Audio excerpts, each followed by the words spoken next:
ओम शांति। ब्रह्मा, विष्णु, शंकर की उत्पत्ति का गुप्त रहस्य। आज हमने एक नया विषय देखा है। इसमें एक ही ब्रह्मा, तीनों शक्तियां। जो इस रहस्य को समझता है वही सच्चा ज्ञानी है। जो इस रहस्य को समझ जाएगा वो सच्चा ज्ञानी हो जाएगा। इस विषय को थोड़ा ध्यान से समझना है। जहां आपके मन में कोई प्रश्न उठे तो आप पूछ सकते हैं।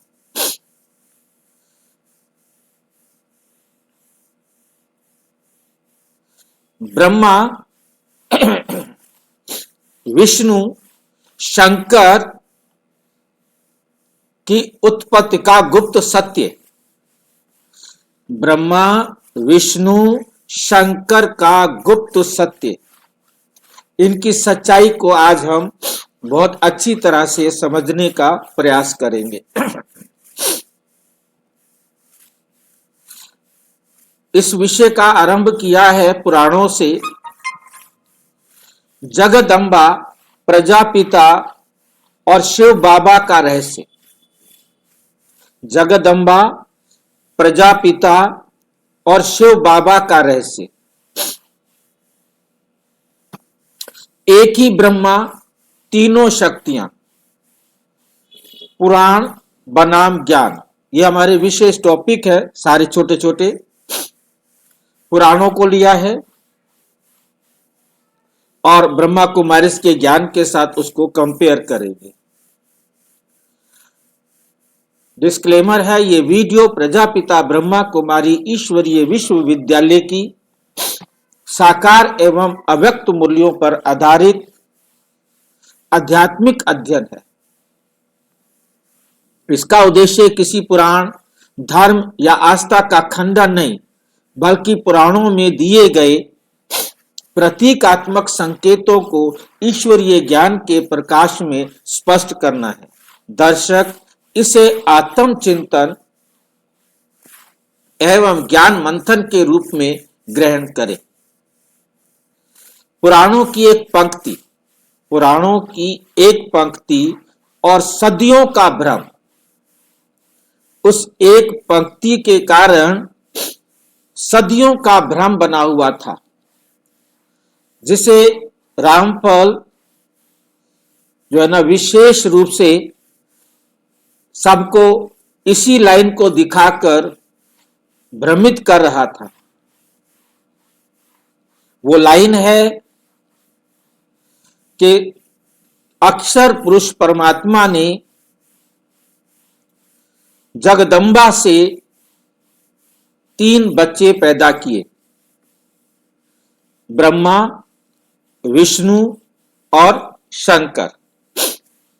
पुराणों में कहा गया है कि जगदम्बा से परमात्मा ने ब्रह्मा, विष्णु और शंकर को उत्पन्न किया। अब सबकी दुनिया में, सबके दिमाग में ये भ्रम बैठता जा रहा है कि इसका मतलब ब्रह्मा, विष्णु, शंकर भी देहधारी हैं।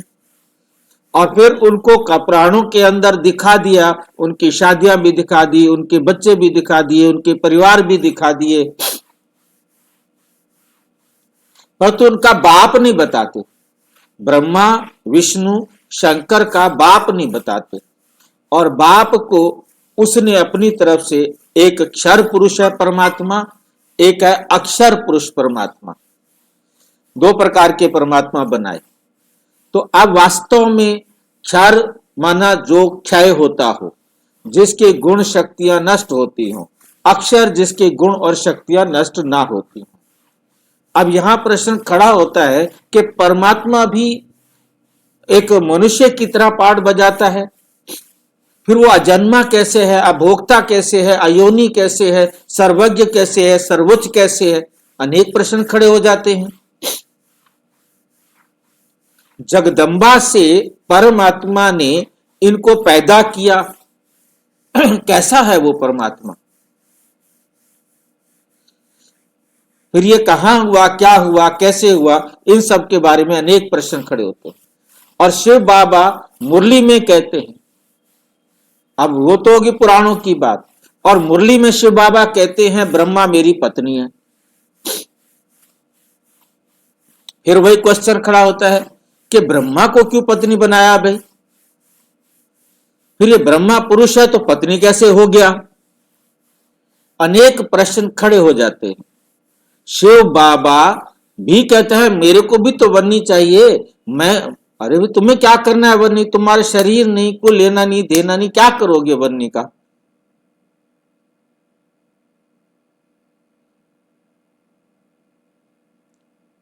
और इस ब्रह्मा को ही पत्नी बना दिया, ब्रह्मा को ही बेटा बना दिया, ब्रह्मा को जगदम्बा कह दिया, ब्रह्मा को प्रजापिता ब्रह्मा कह दिया, ब्रह्मा को एडम कह दिया, ब्रह्मा को ईव कह दिया, दिमाग खराब करके रख दिया।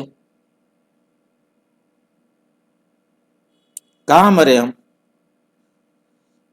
पुराणों में ऐसे लिख दिया, बाबा भी ऐसी खिचड़ी बना के बैठा है। जी ये शास्त्रों में बना था ना, इसलिए हमें बताने के लिए बाबा बता रहे, शास्त्रों में लिखा है ना, इसके कारण बता रहे हैं ऐसा। शक्कर है ये भी, क्योंकि बाबा सत्य ज्ञान देने के लिए असत्य से सत्य की ओर, नोन टू अननोन की ओर, जो कुछ हम जानते हैं उसको बताकर उसके द्वारा वो समझाना चाहते हैं जो हम नहीं जानते। जो आज हम इस वीडियो में, इस पॉडकास्ट में अपने आप में समझने का प्रयास करेंगे।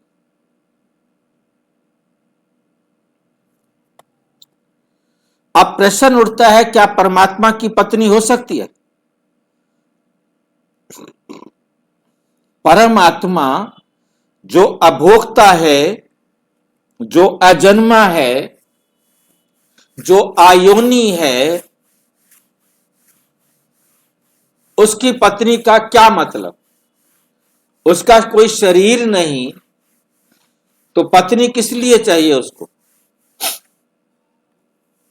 क्या ब्रह्मा स्त्री है या पुरुष है? दूसरा प्रश्न खड़ा हो जाता है, भाई स्त्री हो तो चलो भी ठीक है, तुम पुरुष बन के आए और स्त्री बन जाए, शादी करो भाई तुम। 3, क्या ब्रह्मा विष्णु शंकर तीनों अलग अलग सत्ताएं हैं? तीसरा प्रश्न खड़ा हो गया कि ब्रह्मा विष्णु शंकर तीनों अलग अलग हैं। चौथा प्रश्न खड़ा हो गया, या ये सब एक ही शक्ति के अलग अलग पार्ट हैं? इन विषयों को हम आज इसमें मंथन करेंगे। हाँ भाई जी कुछ कह रहे थे, कुछ पूछ रहे थे आप? भाई मैं ये कह रहा था कि बाबा के बच्चे पैदा करने के लिए ईमेल चाहिए ना। चलो देखते हैं कैसे क्या करता है बाबा। आज का विषय उत्पत्ति का वो गुप्त रहस्य जो स्वयं परम पिता परमात्मा परम धाम से आकर हमें समझाने लगे, उस सारे सार को यहां हम इकट्ठा करेंगे, एक एक बात को हम समझने का प्रयास करेंगे। आपके मन में कोई भी प्रश्न उठता है तो आप साथ के साथ पूछ सकते। उत्पत्ति का वो गुप्त रहस्य जो पुराणों में संकेत में है और बाबा ने उसे मुरली में स्पष्ट किया है।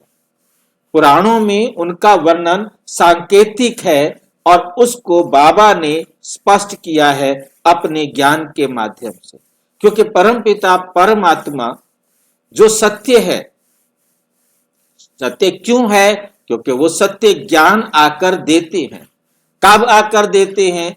जब सृष्टि में सारी दुनिया ज्ञान से बेमुख हो जाती है, जब असत्य के मार्ग पर चलती है, तब परमात्मा आकर संपूर्ण असत्य को संपूर्ण सत्य में परिवर्तित करने के लिए सत्य ज्ञान देते हैं।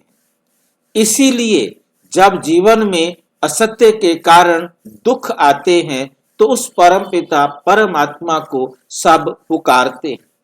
अब हम सब आत्माओं की पुकार सुन सत्य ज्ञान देने के लिए परमात्मा परम धाम से आकर प्रजापिता ब्रह्मा कुमारी ईश्वरीय विश्वविद्यालय के द्वारा सत्य ज्ञान दे रहे। उस सत्य ज्ञान के आधार पर हम आज इसको समझेंगे। जब इसके अंदर मुरली शब्द आएगा तो आपने समझना है, ये मुरली कोई कृष्ण की मुरली नहीं, ये परम पिता परमात्मा आकर जो ज्ञान दे रहे हैं उसका हम यहाँ कोट कर रहे हैं। इस बात को ध्यान में रखते हुए आप इसको समझने का प्रयास करेंगे। पहला विषय है जगदम्बा। जगदम्बा का वास्तविक अर्थ क्या है? ये शब्द दै जो है वास्तव में ये जगत है। जगत जमा अंबा, तय जब आ के साथ जुड़ता है तो दै बन जाता है। वास्तव में शब्द है जगत अंबा, जगत की मां। इसका वास्तविक अर्थ है जगत की मां। दुनिया जगदम्बा को किसी देवी, किसी स्त्री रूप में, दुर्गा, काली के रूप में देखती है, समझती है कि ये सब देवियां जो है ये जगत अम्बा है। अब ये जगत अम्बा कैसे हैं, कौन समझाएगा? काली ने क्या सारे संसार को पैदा किया? वैष्णो देवी ने सारे संसार को पैदा किया? या दुर्गा ने सारे संसार को पैदा किया? किसने पैदा किया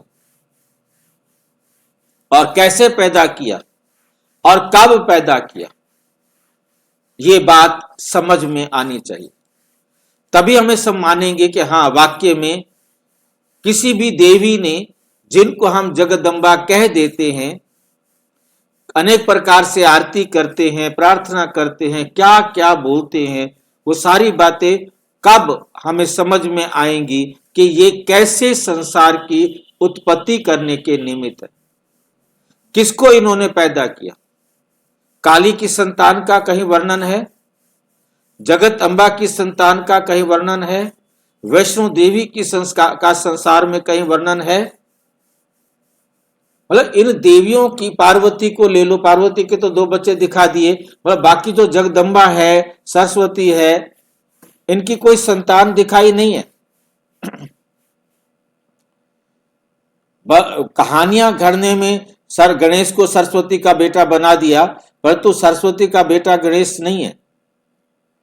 मतलब जितने भी, जिनको भी दिखाना था उन्होंने दिखाया, परंतु कौन है बाप इनका? किसने इनके साथ शादी की? पार्वती रूप बदल बदल कर, जन्म बदल बदल कर, अनेक जन्म लेते लेते बार बार शादी करते शंकर के साथ, एक भी बच्चे को जन्म देने के लायक नहीं बनी। दिखाया कि वो मर जाती है, रूप दया रूप ले लेती है, नए रूप में फिर शादी करती है, कभी पार्वती बन जाती है तो कभी उमा बन जाती है, तो कभी कुछ बन जाती है तो कभी कुछ बन जाती है, अलग अलग नाम लेके आती है, परंतु संतान उत्पत्ति कोई नहीं हुई। तो कैसे फिर वो जगत अम्बा बने? जितने भी जगत के जो अम्बा के जो मंदिर बने हुए हैं, जितने भी जगह अपना अम्बा के पीठ बने हुए हैं, तो वहां पर शरीर के अंग गिरे। पार्वती को जो है ना, जो वो जल गई थी यज्ञ के अंदर,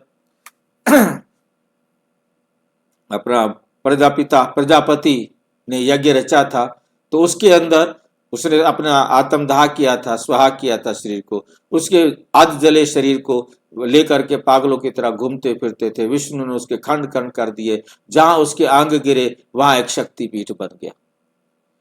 सारे भारत में इतने सारे शक्तिपीठ बन गए, वो पार्वती के उसके शरीर के टुकड़े टुकड़े होने से।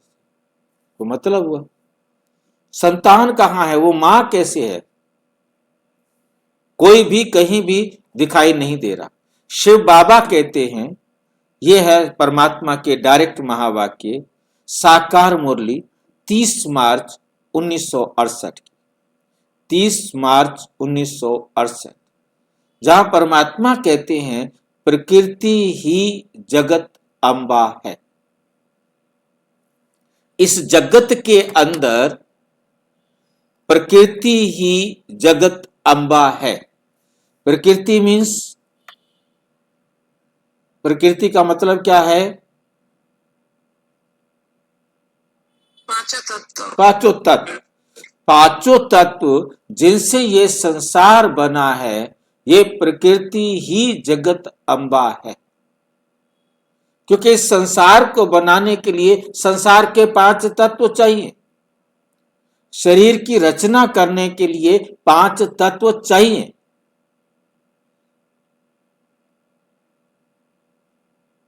ध्यान से एक एक बात को ध्यान से समझना है। जगदम्बा प्रकृति है, माया नहीं। ये माया क्या होती है? किसको याद है? नहीं है जो। माया, मां माना नहीं, या माना जो, नहीं है जो। तो परमात्मा कहते जगत अम्बा प्रकृति है, जगत अम्बा माया नहीं है। कई माया को आप समझ ले कि जगत अम्बा है। दूसरी बात है, प्रकृति सृजन की शक्ति है, किसी चीज की रचना करने की ताकत है। प्रकृति सृजन की शक्ति है। प्रकृति केवल 5 तत्व नहीं है। जब ये पांचों तत्व विशेष प्रक्रिया में जुड़ते हैं तो इनके अंदर रचना करने की शक्ति है, रचना करने की शक्ति है। जैसे आप देखें, हम बीज को देखते हैं, बीज में भी वही पांचों तत्व हैं, पेड़ में भी वही पांचों तत्व हैं। बीज में भी पांचों तत्व हैं, पेड़ में भी पांचों तत्व हैं, और वो बीज इन पांचों तत्वों के संपर्क में आने पर सूर्य के प्रकाश से, जल से, धरती से पुनः एक नए पेड़ की रचना करने में सक्षम होता है। एक छोटी सी आम की गुठली एक आम का पेड़ रचना करने में सक्षम होती है। अब वो गुठली कहां से बनी थी? पेड़ से ही बनी थी। आम के पेड़ से ही एक आम का फल आया, उस आम का फल का गुठली बनी। गुठली के अंदर उस पेड़ ने वो सब चीजें इकट्ठी कर दी जो एक नया आम का पेड़ बना सके। चाहे वो सरसों का बीज हो, चाहे बड़ के गुलर का बीज हो, चाहे कोई भी हो, कोई भी बीज हो, उस बीज के अंदर सृजन शक्ति है। वो भी 5 तत्वों का बना है। मनुष्य शरीर का बीज भी, जिसे हम स्पर्म कहते हैं या शुक्राणु कहते हैं, वो भी 5 तत्वों का ही बना हुआ है। उसका एक हिस्सा मां बनाती है, एक हिस्सा बाप बनाता है, दोनों मिलते हैं और एक नया जीव पैदा हो जाता है। पर तो सब कुछ बना किससे? प्रकृति से। प्रकृति से प्रकृति का शरीर बनेगा। ये बहुत अच्छी तरह से याद रखना है, आगे फिर समझ में आएगा। उदाहरण दिया, जैसे मैं अभी अब चर्चा कर रहा था, बीज बिना मिट्टी के अंकुर नहीं बन सकता। मिट्टी जगत अम्बा, बीज आत्मा। मिट्टी जगत अम्बा, बीज आत्मा। ये संसार के स्थूल उसके लिए दिखा रहे हैं। आत्मा बीज को कहा है और मिट्टी को कहा है। जब बीज जो है प्रकृति के संपर्क में आता है तो एक नई रचना होती है, नया पेड़, नया वृक्ष, नया पौधा बनता है। नंबर 2, ब्रह्मा मेरी पत्नी है। शिव बाबा कहते ब्रह्मा मेरी पत्नी है। इसका गूढ़ अर्थ, ये वाक्य सुनकर लोग चौंक जाते हैं। हम भी चौंक जाते हैं। लोग क्या, हम पूछते नहीं, क्या करें? प्रश्न तो है ना दिमाग में। ये वाक्य सुनकर लोग चौंक जाते हैं। साकार मुरली 18 जनवरी 1969, मैं इस तन के द्वारा सृष्टि की स्थापना करता हूं। इस ब्रह्मा के तन द्वारा सृष्टि की स्थापना करता हूं।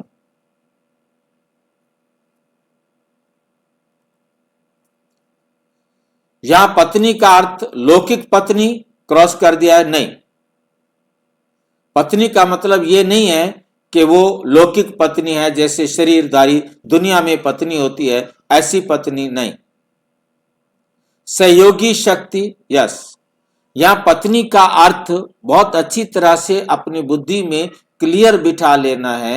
ये लौकिक पत्नी वाली बात नहीं है, ये सहयोगी शक्ति। ये क्या है? सहयोगी शक्ति। पत्नी का अर्थ लेना है हम आगे जहां भी आएगा पत्नी की बात, वहां पत्नी का मतलब है एक सहयोगी शक्ति, जिसके सहयोग से ये सृष्टि की रचना करने में समाधान या समस्या समाधान होता है। एग्जाम्पल दिया है बिजली और बल्ब। बिजली है शिव बाबा, बल्ब है ब्रह्मा। शिव बाबा लाइट देते हैं जिससे ब्रह्मा बाबा चमकता है। रोशनी सृष्टि की स्थापना, उससे जो रोशनी निकली वो यह संसार है। शिव बाबा ब्रह्मा के द्वारा जो रोशनी प्रस्तुत करते हैं, बाहर निकालते हैं, वो संसार है। बिना बल्ब बिजली प्रकट नहीं होती। यदि ब्रह्मा ना हो तो सृष्टि की स्थापना नहीं हो सकती, रोशनी नहीं आ सकती। ब्रह्मा का सही परिचय, बड़ी मां भी है। ब्रह्मा क्या है? ब्रह्मा बड़ी मां भी है, पिता भी है। बड़ी मां कैसे?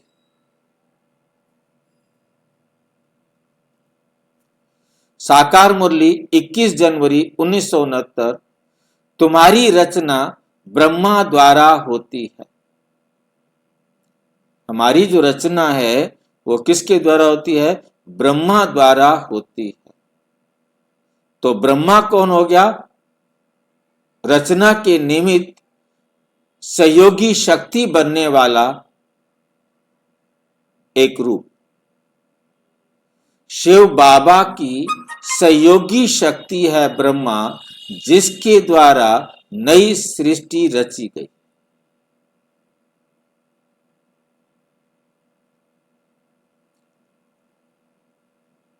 बाकी कोई पत्नी नहीं जिसके द्वारा बच्चे पैदा किए जाए।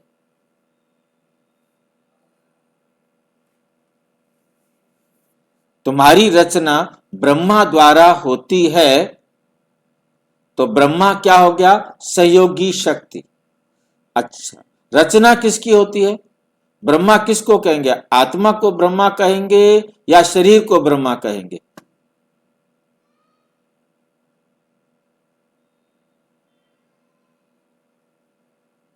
ब्रह्मा किसको कहेंगे? शरीर को, आत्मा को कहेंगे। और दो के सिवाय तीसरा भी कोई जवाब हो सकता है? आत्मा की आत्मा को। आत्मा के 2 वोट हो गए, शरीर का 1 वोट है। भाई जी, आत्मा की अवस्था है वो। कौन? ब्रह्मा। ब्रह्मा आत्मा की अवस्था है। गुणों और शक्तियों की स्थापना करना, ज्ञान की स्थापना। ब्रह्मा एक कर्तव्यवाचक नाम है। शंकर कर्तव्यवाचक नाम है। विष्णु कर्तव्यवाचक नाम है। शिव का भी कर्तव्यवाचक नाम है। शिव का भी भाई जी? बिल्कुल। कल्याणकारी है, इसलिए उसे शिव कहा है।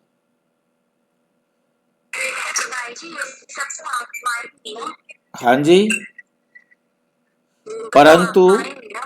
परंतु थोड़ा ध्यान देना है शिव का केवल आत्मा का नाम है और ब्रह्मा विष्णु शंकर ये परमात्मा के कर्तव्य का नाम है।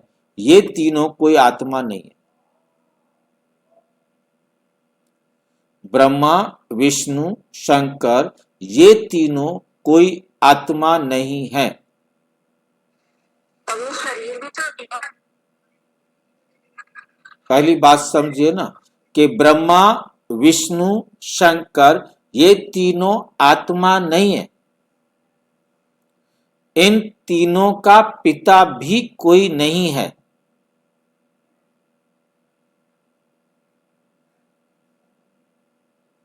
परमात्मा के संकल्प की रचना है ये, और ये संकल्प परम आत्मा बिना ब्रह्मा के भी कर सकते हैं और किया है।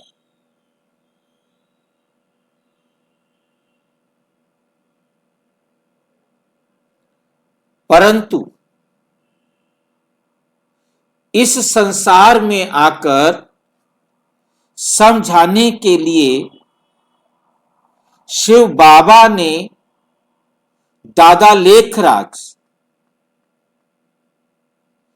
क्योंकि सूक्ष्म शरीर से कोई पार्ट नहीं बजाया जा सकता, प्रैक्टिकल दुनिया में पार्ट बजाने के लिए दादा लेखराज के तन का आधार लिया,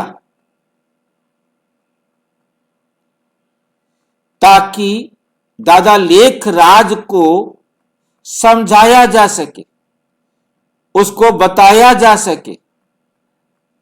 उसके साथ साथ उन सहयोगी आत्माओं को भी बताया जा सके जो इस स्थूल संसार के अंदर परिवर्तन करने में सहयोगी बनेंगे।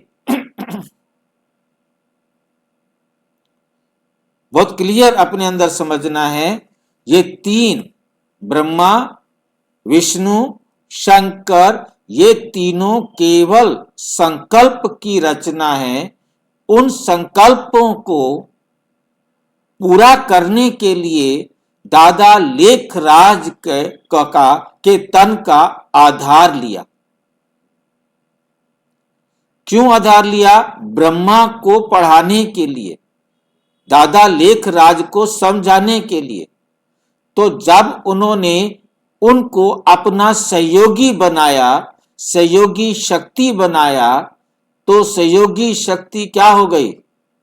पत्नी। उसकी सहयोगी शक्ति से, उस आत्मा से, शरीर के साथ शादी नहीं है इसमें, किसको सहयोगी बनाया? आत्मा को, ना कि शरीर को। ये बुद्धि के अंदर बहुत अच्छी तरह बिठाना है कि परमात्मा ने दादा लेखराज के तन में प्रवेश कर दादा लेखराज को, उस आत्मा को सहयोगी शक्ति बनाकर उसको नाम दिया प्रजापिता ब्रह्मा। उसे ब्रह्मा नहीं कहेंगे,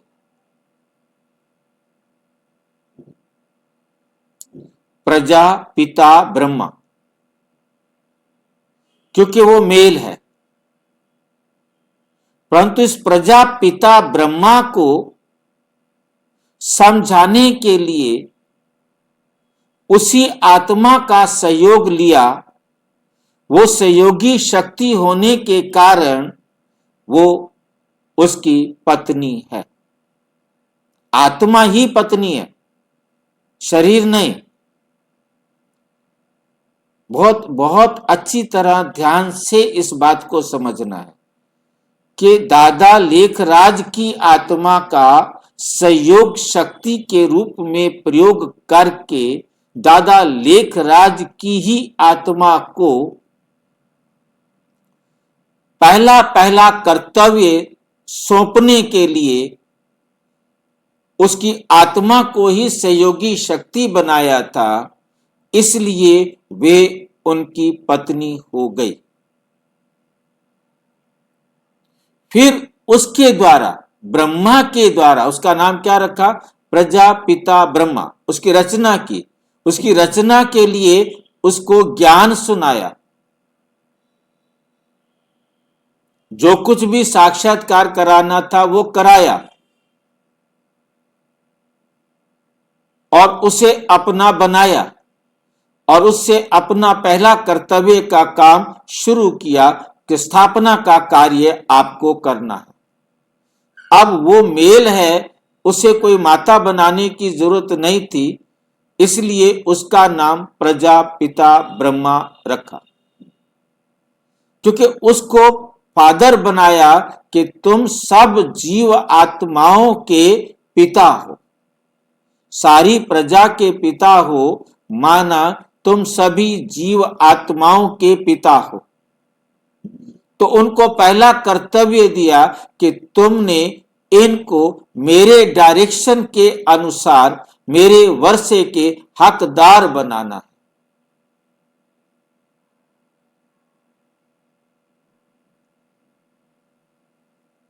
अब उनके द्वारा अन्य आत्माओं को भी एडॉप्ट किया। जब प्रजापिता ब्रह्मा के द्वारा अन्य आत्माओं को भी एडॉप्ट किया तो भी ब्रह्मा बड़ी मां है, उस आत्मा के द्वारा उनको एडॉप्ट किया। जितनी आत्माओं को डायरेक्ट परमात्मा ने ब्रह्मा के तन से एडॉप्ट किया वो प्रजापिता ब्रह्मा की मुख्य वंशावली संतान हो गए। ब्रह्मा माने यहां अभी तक ब्रह्मा खाली बोला जा रहा है, ब्रह्मा माना बड़ी मां, शिव बाबा की वनी। ब्रह्मा ने उस आत्मा के द्वारा ब्रह्मा को भी एडॉप्ट किया, अन्य आत्माओं को भी एडॉप्ट किया, तो हम सारे के सारे आपस में क्या हो गए, भाई भाई। तो ब्रह्मा हमारा भाई भी है, ब्रह्मा शिव बाबा की वन्नी भी है, पत्नी भी है। वो पहला बच्चा है इसलिए वो हमारा बड़ा भाई है, वो दादा भी है। ब्रह्मा वन्नी इस प्रकार से बना और बाप जो है ना ब्रह्मा जो है ना क्या बोलते हैं दादा, बड़ा भाई, इस रीति से बना। और जो प्रजापिता ब्रह्मा ने हम सबकी पालना की, शिव बाबा तो पढ़ा के चला गया, रचना करके चला गया, परंतु ब्रह्मा बाबा ने प्रैक्टिकल जिन आत्माओं की पालना की उस प्रजा का पिता बना ब्रह्मा। तीसरा रूप आपको समझ में आ रहा होगा कि प्रजापिता ब्रह्मा तीसरा रूप है कि वो फिर अपनी जो उसने ज्ञान प्राप्त किया, जो समझ प्राप्त की, जिसको अपने जीवन में धारण किया और उसने फिर हम सब आत्माओं की डायरेक्ट पालना की, जिन आत्माओं की, वो उनका क्या हो गया, प्रजापिता, उस प्रजा का पिता, उन आत्माओं का जो ज्ञान देने वाला पिता। शिव बाबा है पिता आत्माओं का और ब्रह्मा है जीव आत्माओं का पिता।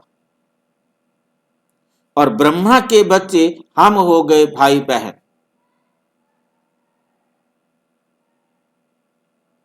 उसके बाद संकल्प वंशावली, जब ब्रह्मा बाबा अव्यक्त हो गए तो हम संकल्प वंशावली हो गए। और बाकी जो सारे हैं जो संकल्प वंशावली हुए और बाकी उनके बच्चे, उन्होंने जिन्होंने डायरेक्ट ब्रह्मा बाबा से पालना ली, संकल्प वश परमात्मा से पालना ली, वो आगे जिन को बनाने के निमित्त बने वो हो गए पोत्रे, उनके द्वारा जो आगे बने वो पल पोत्रे, उनके आगे जो बने उनके पल पोत्रे, सड़ पोत्रे। तो ब्रह्मा बाबा क्या हो गया, great great great grand father. चौथा स्टेप, पहला स्टेप था ब्रह्मा मां थी, दूसरा स्टेप था ब्रह्मा पुत्र था, और तीसरा स्टेप हुआ कि ब्रह्मा जो है प्रजा पिता बना और वो सारी प्रजा का पिता बना। तब बना जब उसने ज्ञान की धारणा करके पालना की, तब उसका नाम हुआ प्रजापिता ब्रह्मा। और वो सारी प्रजा का पिता बना, क्योंकि उसके द्वारा इस स्थूल जगत के अंदर जीव आत्माओं तक ज्ञान पहुंचाने के लिए एक चैन बन गई, जिससे सब तक मैसेज गया।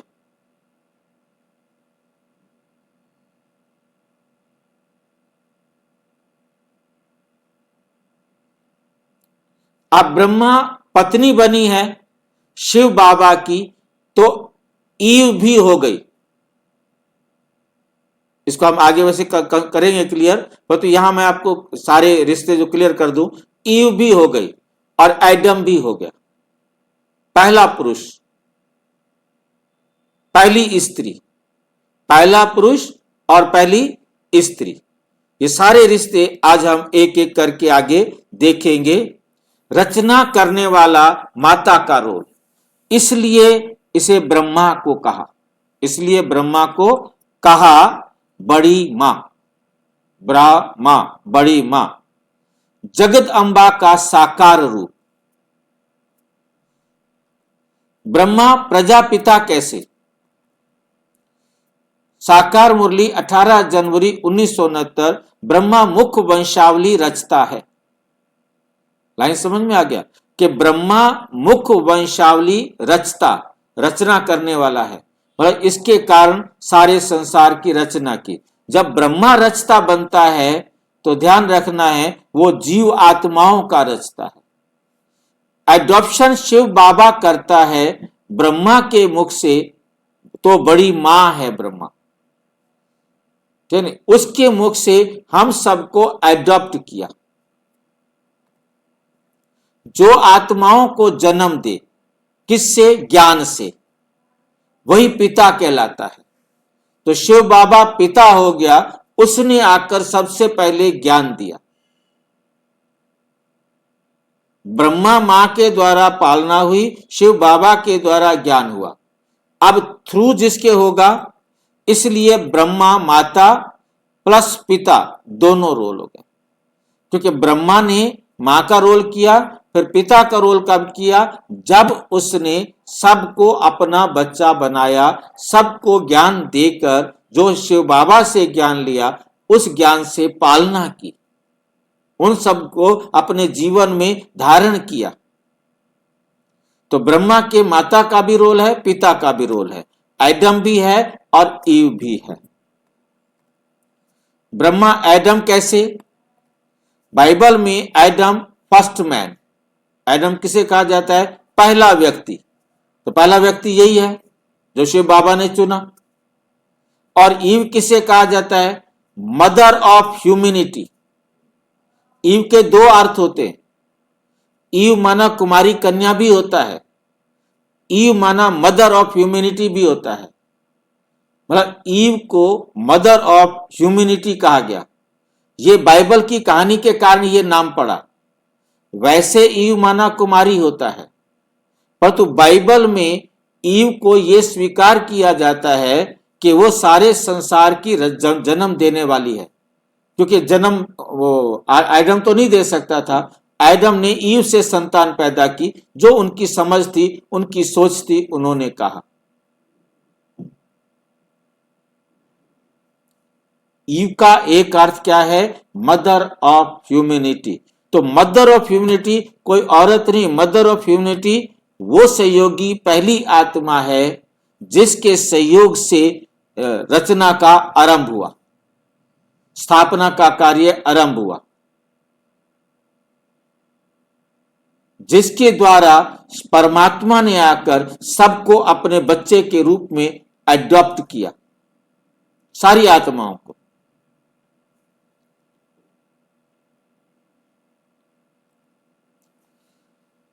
साकार मुरली 2 जून 1984। यह ही आदम है, ये ब्रह्मा ही आदम है, यही आदि पिता है। ब्रह्मा ही क्या है? आदम है, और यही आदि पिता है। एडम कोई देह नहीं, आदि आत्मा का रोल है। ये ब्रह्मा का शरीर एडम नहीं है, ये इसी आत्मा का आदि आदि आत्मा का, पहली पहली आत्मा का रोल है। एडम का क्या है, कोई देह को नहीं कहेंगे एडम, आदि आत्मा का रोल, उस रोल को कहा जाता है एडम। क्योंकि पहला पुरुष यही बना जिसने सृष्टि की आदि की। परंतु आदि करने वाला शरीर नहीं है, जीव आत्मा है, परंतु करने वाली आत्मा ही है। बिना जीव के आत्मा कुछ नहीं कर सकती थी, इसलिए इसको एडम कहा, प्रथम पुरुष कहा। परंतु करने वाली वही आत्मा है, करना शरीर ने नहीं है। परंतु यहां एडम जीव आत्माओं का आदि पिता है, पहला पहला पिता, पहला पहला पुरुष, और यही पहली पहली मां है। ब्रह्मा पहली पहली मां भी है और पहला पहला पुरुष भी है। इसमें कोई डाउट आ रहा हो तो क्लियर करो, क्योंकि आपका डाउट क्लियर होना मीन्स इस वीडियो को जो भी देखेगा उसको भी हर बात स्पष्ट होगी।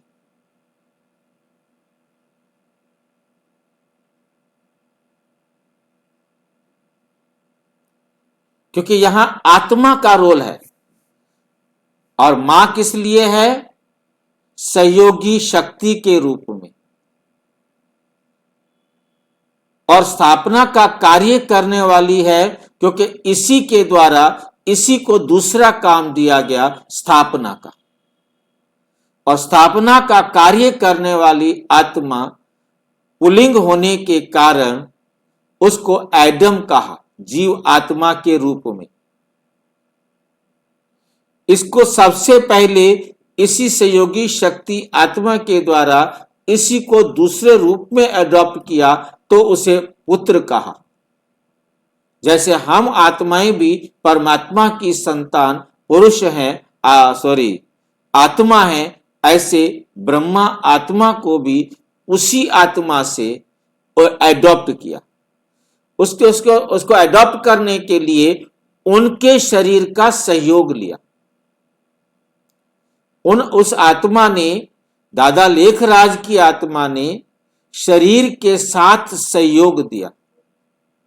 और यदि वो अंदर ही अंदर बैठकर आत्मा को पटा लेता, आत्मा को बता देता, तो हमें कैसे पढ़ाता, हमें कैसे समझाता? हमें भी वही समझाना था, वही ज्ञान जो दादा लेखराज को दे रहे हैं वही ज्ञान हमें भी दे रहे हैं, ताकि हम इसे समझ सके, हम अपनी भ्रांतियों को दूर कर सके, और अपनी भ्रांतियां दूर करके अनेकानेक आत्माओं की भ्रांतियों को भी दूर कर सके।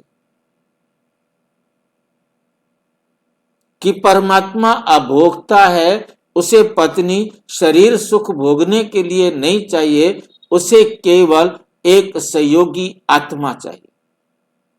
जिस सहयोगी आत्मा से पहला सहयोग लेने के लिए, स्थापना का कार्य कराने के लिए उसी आत्मा को दूसरा काम दिया, कि उसी के द्वारा काम दिया कि तुम ये कर्तव्य करो, सृष्टि की स्थापना का कर्तव्य तुम्हारा है।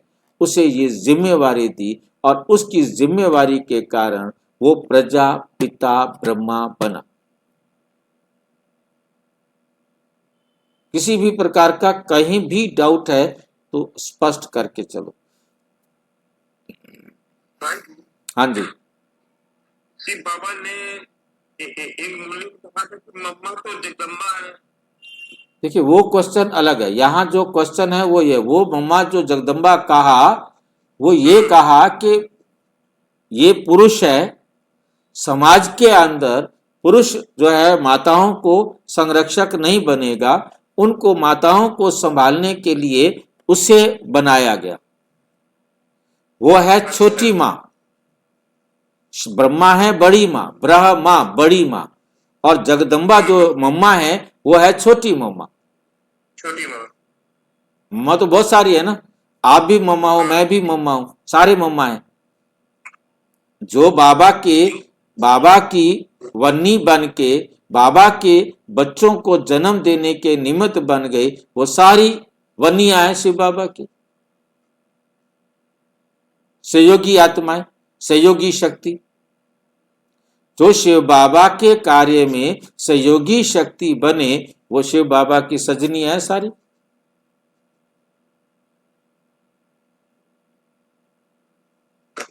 सारे बच्चे भी हैं, सारे सजनियां भी हैं। सिर्फ एक ब्रह्मा को नहीं बनाया, हमें भी बनाया ना सजनी।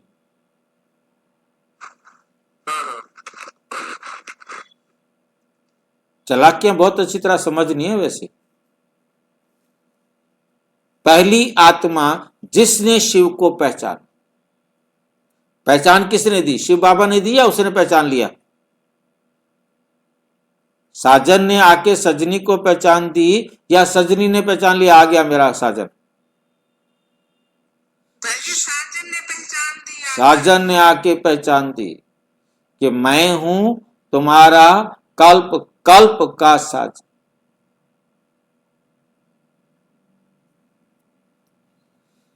पहली आत्मा जिसने नई सृष्टि की नींव रखी,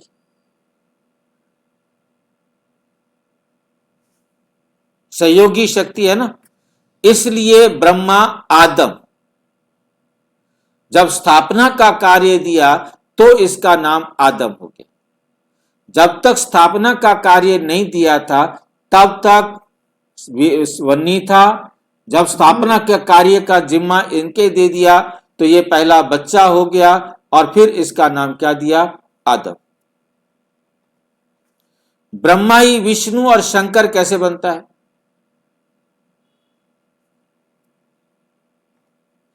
अब सबसे गूढ़ सत्य समझना है। साकार मुरली 18 जनवरी 1969। स्थापना ब्रह्मा द्वारा, पालना विष्णु द्वारा, विनाश शंकर द्वारा। इसका अर्थ ये नहीं कि 3 अलग अलग शरीर है। इसका अर्थ ये नहीं है कि तीनों ब्रह्मा अलग है, विष्णु अलग है, शंकर अलग है, 3 शरीर हैं, ऐसा कुछ नहीं है। बल्कि एक ही ब्रह्मा आत्मा के 3 पार्ट है। इसके लिए हमने एक विस्तार से अलग भी वीडियो बनाया हुआ है जिसमें कैसे ब्रह्मा विष्णु बनता है, शंकर बनता है, क्योंकि उसको मैं यहां जोड़ूंगा तो घंटा 1.5 घंटा उसका भी इसके अंदर जुड़ जाएगा, इसलिए मैं उसको यहां जोड़ नहीं रहा। एक ही ब्रह्मा आत्मा के 3 पार्ट है। कुछ कुछ तो आएगा पर तो पूरा डिटेल यहां पर नहीं ला पाएंगे। ब्रह्मा सो विष्णु।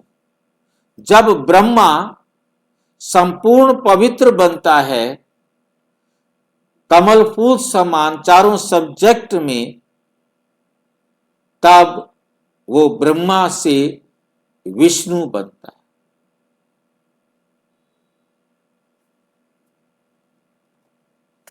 वही आत्मा विष्णु बनती है। लक्ष्मी नारायण का संयुक्त स्वरूप। इसे क्यों कहा गया लक्ष्मी नारायण का संयुक्त स्वरूप? कुछ मुरलियों में बाबा ने समझाया कि ये एक परिवार का स्वरूप है। लक्ष्मी और नारायण का कंबाइंड स्वरूप है, संयुक्त स्वरूप है। 2 हाथ लक्ष्मी के, 2 हाथ नारायण के। उसके बाद परमात्मा कहते बच्चे यदि विष्णु के 4 हाथ हैं तो उनकी संतान होनी चाहिए तो उसके भी 4 हाथ होने चाहिए। अपनी ही बात को फिर खुद ही परिवर्तित करते हैं कि ये वास्तव में विष्णु कोई 4 हाथ वाला रूप नहीं है। बाकी जो आत्मा संपूर्ण पवित्र बनेगी वो चारों सब्जेक्ट में जिस मेरिट को प्राप्त करेगी, अर्थात 75 से 100 तक नंबर लिए तो वह विष्णु बनेगी। और विष्णु बनने के बाद उसके पास ऑप्शन होगा उसके पार्ट के अनुसार कि वो क्या बोलते हैं, या तो लक्ष्मी बनेगी या नारायण। दोनों बन सकती है जब वो विष्णु रूप को प्राप्त करेगी। मेरे ख्याल से राज समझ में आ गया होगा। ये विष्णु का, बाकी विष्णु कोई भी 4 हाथ वाला, 1 हाथ वाला, 10 हाथ वाला, 2 हाथ वाला, ऐसा कोई भी आकार नहीं है, क्योंकि ये एक कर्तव्य है। ये कर्तव्य क्या है? पालना करना।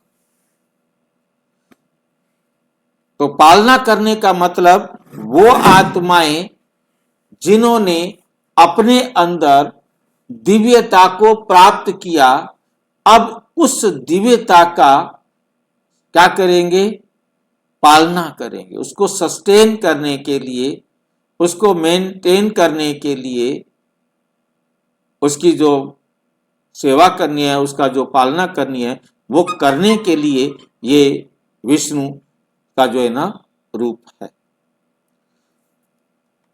ब्रह्मा, शंकर। शंकर बराबर विनाश की शक्ति। ये तीनों शक्तियां हैं, तीनों सूक्ष्म शक्तियां हैं। विनाश की शक्ति, पालना करने की शक्ति, स्थापना करने की शक्ति। क्योंकि आत्मा ने अपनी शक्ति का प्रयोग स्थापना के लिए किया, आसुरी संस्कारों के विनाश के लिए किया, और देवी संस्कारों की पालना के लिए किया।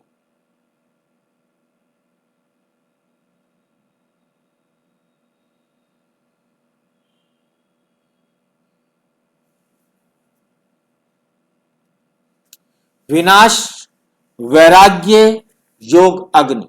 विनाश में क्या होता है?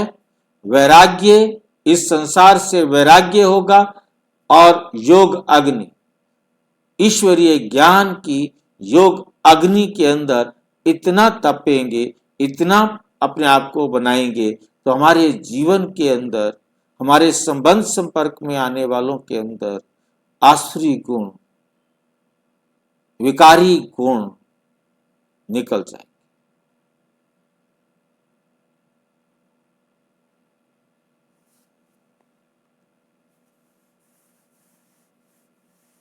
जब वही आत्मा योग अग्नि में स्थित होती है, देह अभिमान को जलाती है, वही शंकर का पाठ है। इसलिए शंकर को न अंगा दिखाया।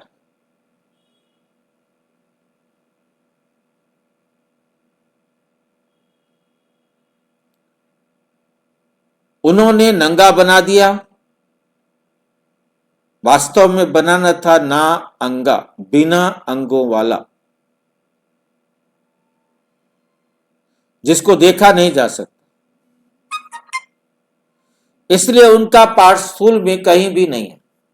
ब्रह्मा का स्थूल पाठ है, प्रजापिता ब्रह्मा स्थूल पाठ बजाते हैं। वही आत्मा जब अपने आश्रित संस्कारों का विनाश करती है, तो वो सूक्ष्म पाठ बजाती है।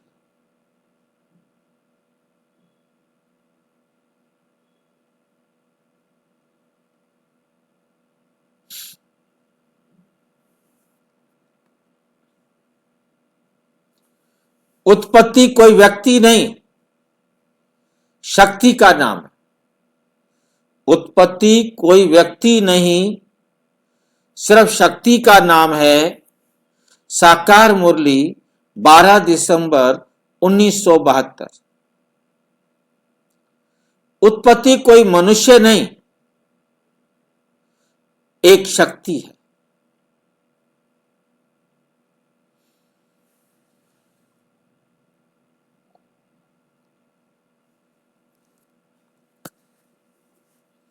उत्पत्ति क्रिएशन पावर है, रचना शक्ति। वही शक्ति ब्रह्मा में कार्य करती है। वही शक्ति ब्रह्मा में कार्य करती है।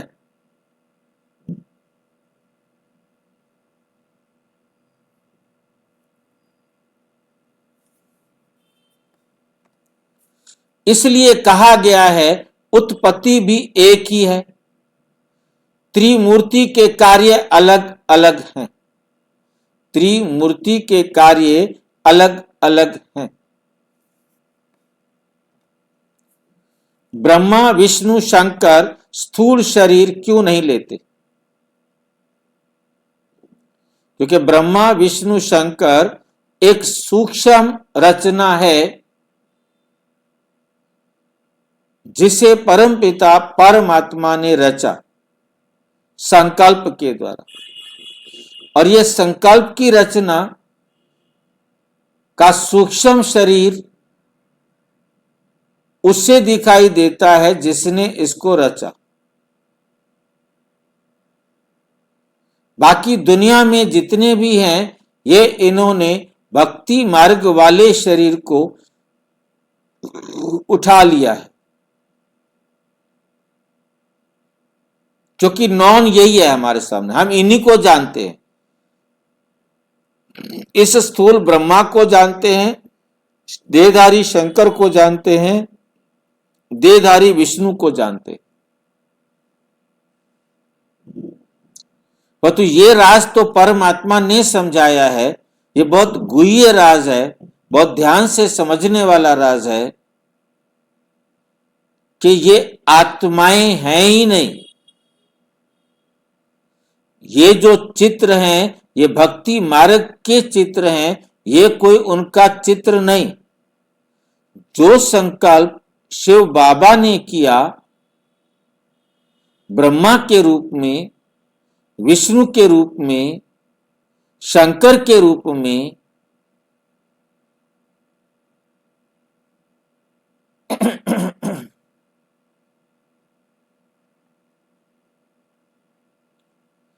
तो इन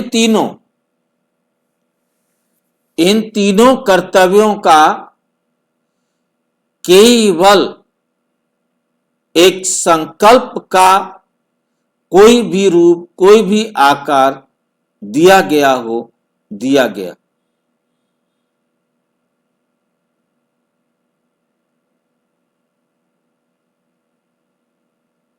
परंतु इसके अंदर किसी भी प्रकार का कोई स्थूल कार्य नहीं, स्थूल शरीर नहीं। क्यों नहीं लेते? मुरली है 2 फरवरी 1998। देवताओं के स्थूल रूप की कल्पना भक्ति मार्ग की देन है। देवताओं के ये स्थूल रूप बनाए हैं, ये कल्पना किसकी है? भक्ति मार्ग की देन। कितना क्लियर बाबा समझा रहे।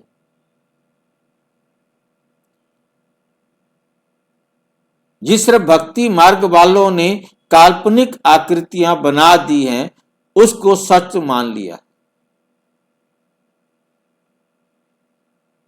भाई जी, हाँ जी, जो ये ब्रह्मा विष्णु शंकर, हाँ जी, नाम जो पढ़ा हुआ है, ये शिव बाबा ने नहीं दिया है, ये एक्चुअली भक्ति मार्ग के दिया है। हाँ जी,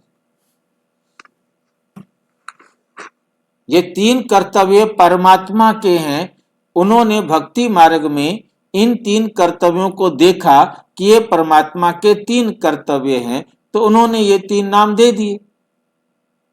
अच्छा। बाकी ऐसा कोई रूपधारी, कोई ऐसा शरीरधारी कोई भी नहीं, ना ब्रह्मा, ना विष्णु, ना शंकर। प्रजापिता ब्रह्मा है जो प्रजा की तरह जन्म लेता है और मृत्यु को प्राप्त होता है।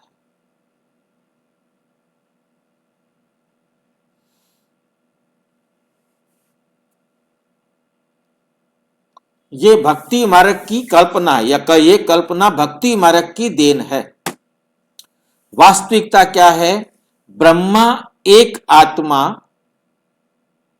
संगम में विष्णु 2 आत्माओं का संयुक्त पद, शंकर अवस्था शक्ति। यहां थोड़ा सा ये जो मैं ध्यान नहीं गया, ये 2 आत्माओं का संयुक्त पद नहीं है। विष्णु को 2 आत्माओं का संयुक्त पद इस तरीके से समझना है कि कोई भी आत्मा जो विष्णु बनेगी, वो या तो लक्ष्मी बनेगी या नारायण बनेगी, या वो स्त्री बनेगी या वो पुरुष बनेगी, चाहे उसको स्त्री बनना है चाहे उसको पुरुष बनना है, परंतु निमित्त उसके कौन है? विष्णु।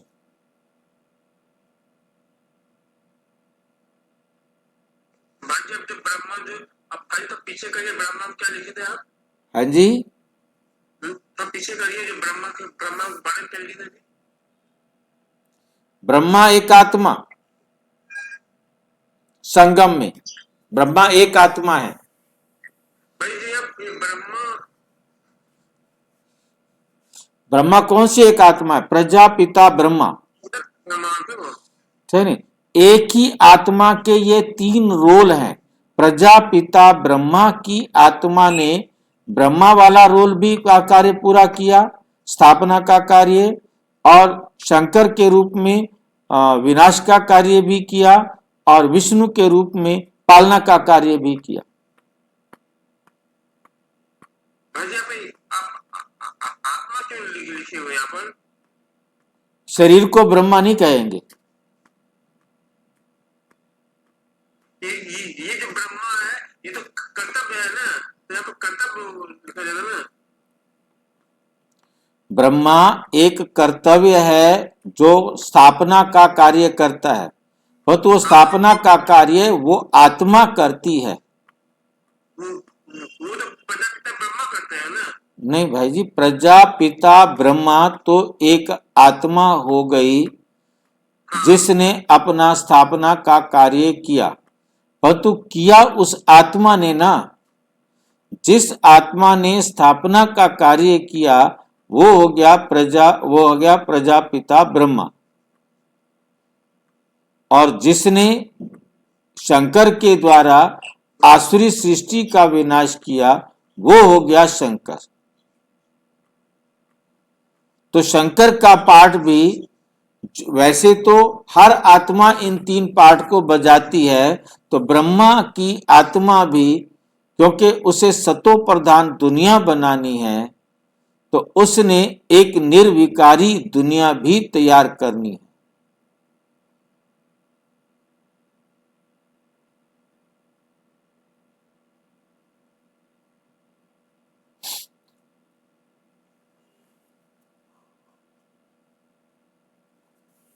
ब्रह्मा एक आत्मा संगम में, एक ही आत्मा है। विष्णु भी वही आत्मा है, परंतु वे दो आत्माओं को, दो प्रकार आत्माओं को दो रूप देने के निमित्त बनती है।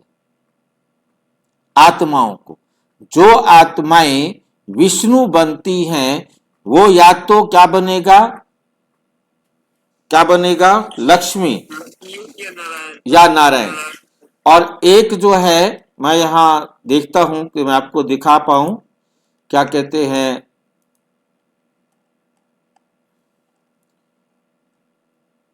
मुरली, जिसमें ब्रह्मा सो विष्णु व श्री कृष्ण, याद आ रहा होगा? हाँ भाई जी। ब्रह्मा सो विष्णु व श्री कृष्ण, जो हमारी मुरली है, मैं उस मुरली में से मुरली निकाल के दिखाता हूं तो आपको ये पॉइंट समझ में आएगा।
मतलब वो मुरली थी जिसके अंदर था कि ब्रह्मा सो विष्णु सो श्री कृष्ण।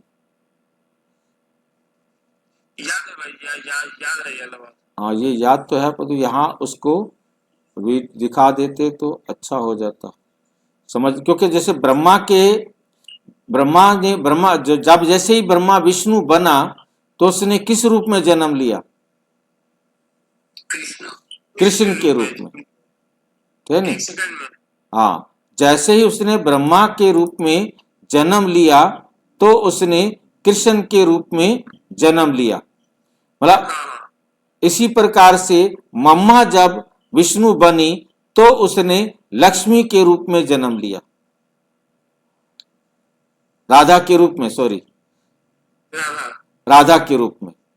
तो मेन बात हमें यहाँ समझने वाली है कि कृष्ण जब विश्व ब्रह्मा बाबा की जो आत्मा है वो जब संपूर्ण पवित्र बनी तो उसने कृष्ण के रूप में जन्म लिया, और जब वो जो है क्या बोलते हैं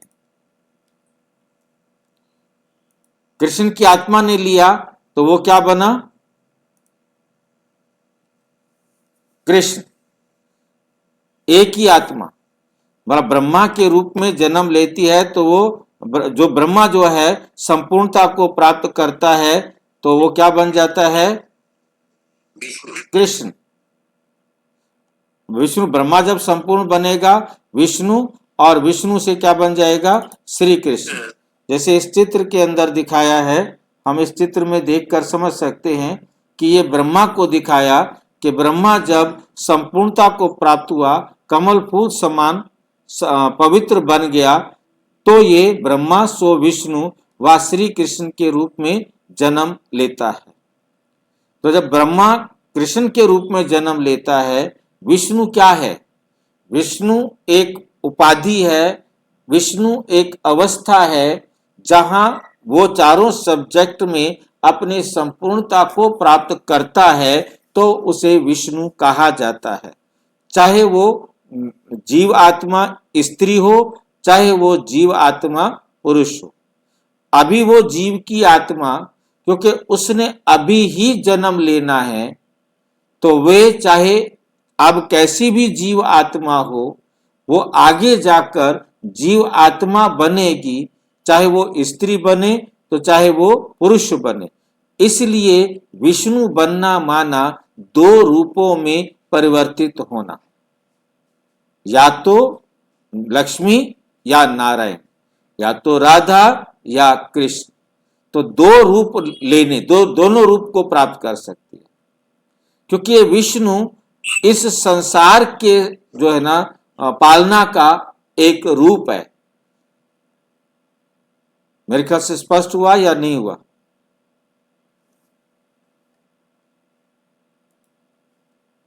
भाई एक बात आप समझाइए मेरे को। हाँ जी। जैसे कृष्ण तो देहधारी हो गया, ठीक है। हाँ, विष्णु हो गया चार गुणों वाला, चार भुजाओं वाला। चार भुजाओं वाला। और ये ब्रह्मा जो है ये भी तो देहधारी है ना। कौन?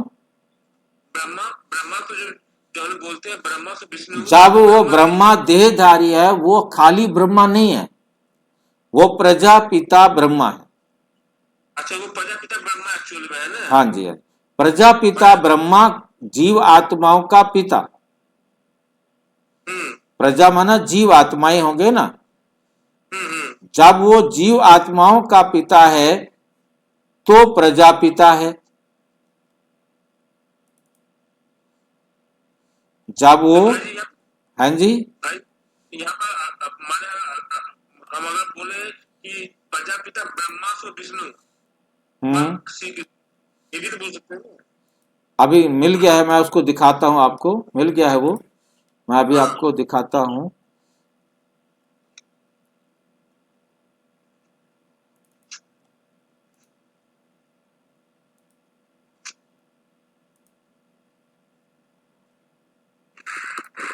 ये आप देख रहे हैं,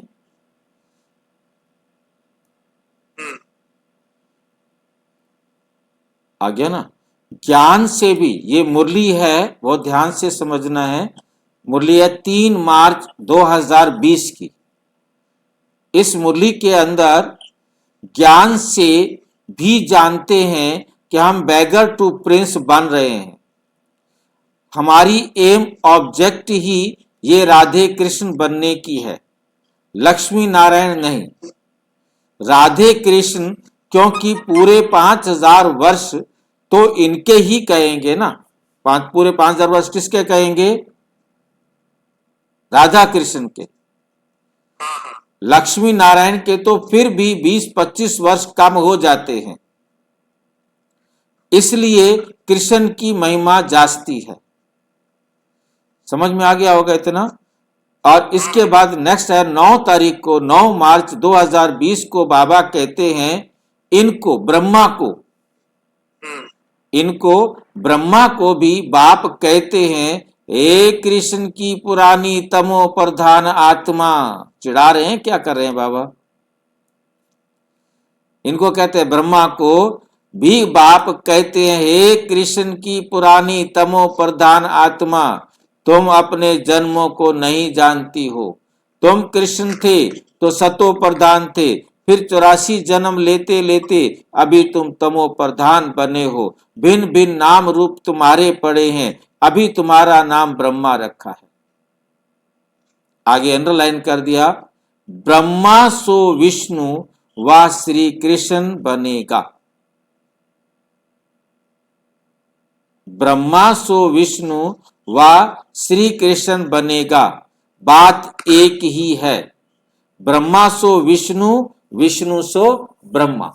तो अब हमें समझना है कि विष्णु जो है वो एक ऐसी स्टेज है जो ब्रह्मा जब संपूर्णता को प्राप्त करता है तो ब्रह्मा जैसे ही विष्णु बना उसी सेकंड उसने, उस आत्मा ने जो संपूर्णता को प्राप्त हुई, और उस आत्मा ने तुरंत गर्भ में प्रवेश किया और कृष्ण के रूप में, तो विष्णु कृष्ण बन गया। अब वही मम्मा जब इसी ज्ञान को लेकर अपना संपूर्णता को प्राप्त करेगी तो वो राधा के रूप में जन्म लेगी। तो इसमें ये बात हमें समझ में आती है कि वो आत्मा चाहे पुरुष बने या स्त्री बने, इसलिए दोनों बन सकते हैं। जो भी आत्मा जितनी संपूर्णता को प्राप्त करेगी, जिस स्टेज को प्राप्त करेगी, वो स्टेज विष्णु के बाद वो नारायण या लक्ष्मी बनेगी। अब ये बात ना समझ में आने के कारण यहाँ पर उसे क्या लिया गया कि विष्णु दो आत्माओं का संयुक्त पद है। एक पद दिखाई देने के लिए, पद संयुक्त नहीं है, अलग अलग है। जो कृष्ण बनेगा तो कृष्ण बनेगा, राधा बनेगी तो राधा बनेगा, नर बनेगा तो नारायण बनेगा, नारी बनेगी तो लक्ष्मी बनेगी। क्योंकि सतयुग में हर नारी लक्ष्मी कहलाती है, हर नर नारायण कहलाता है। परंतु उसे सतयुग में जाने के लिए क्या करना होगा? विष्णु की संपूर्णता को प्राप्त करना होगा। ब्रह्मा जैसे संपूर्ण हुआ, ऐसे हर आत्मा जब संपूर्णता को प्राप्त करेगी तब उसे विष्णु कहा जाएगा। मम्मा के लिए क्या कहेंगे? राधा। हाँ, मम्मा सो विष्णु, मम्मा तो विष्णु राधा। व राधा। अच्छा, अब भैया हम लोग अपने लिए क्या कहेंगे? हम आत्मा सो विष्णु सो नारायण या लक्ष्मी, वो हमारा पार्ट, वो कुछ भी जाके बन सकते हैं ना। हाँ, समझ में आ गया भाई जी। आप कोई भी बनेगा, वो नारी बनेगा या लक्ष्मी बनेगा या नारायण बनेगा। सब समझ में आ गया। ठीक है। तो शंकर अवस्था है आसुरी संस्कारों के विनाश की। यह अवस्था है, इसको शंकर को दिखाया कि हम देह भान से मुक्त हो जाते हैं। क्या हो जाते हैं? देह भान से मुक्त। कोई आकाश में बैठा देव नहीं, ये सब आत्मिक रोल है, यह हर आत्मा के रोल है। हम आत्माओं ने परमात्म डायरेक्शन पर अपने अंदर देवी संस्कारों की स्थापना करनी है, देवी गुणों की स्थापना करनी है, तो स्थापना का कार्य जब देवी गुण अपने में धारण करेंगे तो आसुरी गुण हमारे जीवन से विनाश को प्राप्त करेंगे। तो हमारे जीवन से आसुरी गुण निकल जाएंगे, अवगुण हमारे जीवन से नष्ट हो जाएंगे, खत्म हो जाएंगे, समाप्त हो जाएंगे, उनका विनाश हो जाएगा। फिर जो दैवी गुण हमने धारण कर लिए हैं उनकी पालना करनी है, तो यह हमारा तीसरा विष्णु का रोल शुरू हो जाता है। ये 3 पार्ट ना केवल ब्रह्मा की आत्मा बल्कि सभी आत्माएं प्ले करती हैं। हम आत्मा जब स्थापना का कार्य करती हैं तो ब्रह्मा अपने अंदर देवी गुणों की स्थापना, जब हम आसुरी गुणों का विनाश करते हैं अपने अंदर से तो हम शंकर, और जो हमारे देवी गुण बने हुए हैं उनको मेंटेन रखते हैं, उनकी पालना करते हैं जब तक, तो हम पालन करने वाले विष्णु। चाहे हमारा स्त्री रूप हो तो चाहे हमारा पुरुष रूप हो, परंतु पाठ किसने करना है? आत्मा का। ये हर आत्मा का रोल है, हर आत्मा ये 3 रोल प्ले करेगी। हर आत्मा, चाहे वो सतयुग में आने वाली हो, चाहे वो त्रेता में आने वाली हो, चाहे द्वापर में आने वाली हो, तो चाहे कलयुग में आने वाली, क्योंकि हर आत्मा को इसी समय अपने तीनों पार्ट बजाने हैं। निष्कर्ष, एक शक्ति अनेक रोल, शक्ति एक और रोल कितने हैं? अनेक। संक्षेप में, जगदम्बा प्रकृति शक्ति है। जगदम्बा क्या है? प्रकृति शक्ति।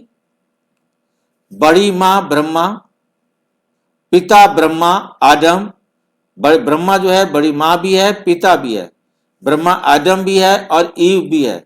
ब्रह्मा सो विष्णु और शंकर के पार्ट, तीनों पार्ट एक ही आत्मा के। त्रिमूर्ति, 3 कार्य, एक ही आधार, एक ही आत्मा आधार है।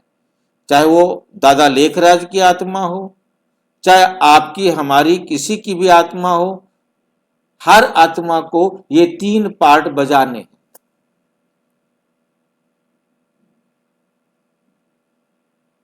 ब्रह्मा का स्थापना करके, आसुरी दुनिया, आसुरी संस्कारों का विनाश करके और पालना करके। कोई भी स्थूल शरीर धारण नहीं करता, कोई भी स्थूल शरीर धारण नहीं करता। कौन? कोई भी? ब्रह्मा, विष्णु, शंकर। ये तीनों केवल और केवल परमात्मा की संकल्प की रचना है। ये 3 कर्तव्य सारे संसार की आत्माओं को पालन करने। स्थापना दिव्य गुणों की, विनाश आसुरी गुणों का, और जो देवी गुण धारण किए हैं उनकी पालना, उनको मेंटेन रखना, टाइम टू टाइम उनमें परिवर्तन करना। सुरक्षा, समझ गए? साकार मुरली है 12 मार्च 2003। जो इस रहस्य को समझता है, बाबा कहते, जो इस रहस्य को समझता है वही सच्चा ज्ञानी। समापन, पुराणों ने संकेत दिया, शिव बाबा ने स्पष्ट किया, अब समझना हमारे हाथ में है कि हम कथा में रहें या ज्ञान में आए। वो पुराण पढ़ते रहें या अब हम इस ज्ञान में आए, ये अब हमारे हाथों में है। अच्छा, ओम शांति।